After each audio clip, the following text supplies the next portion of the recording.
Personally, as a leader, I've used Thoughtexchange just with my team. I had a kickoff meeting after a recent reorganization where I suddenly had 2 new teams of employees that were reporting to me that didn't know me. And I already had a really great relationship with the team I'd been leading for some time.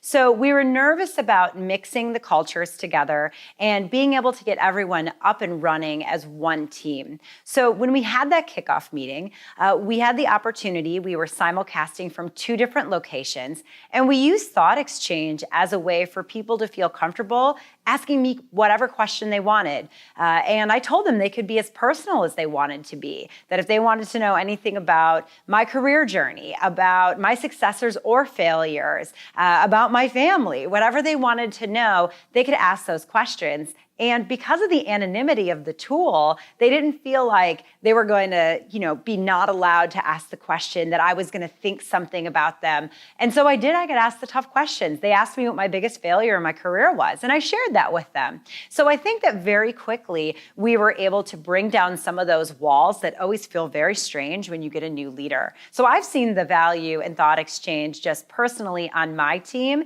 and I've been really excited to share that as an opportunity for other leaders to use as well.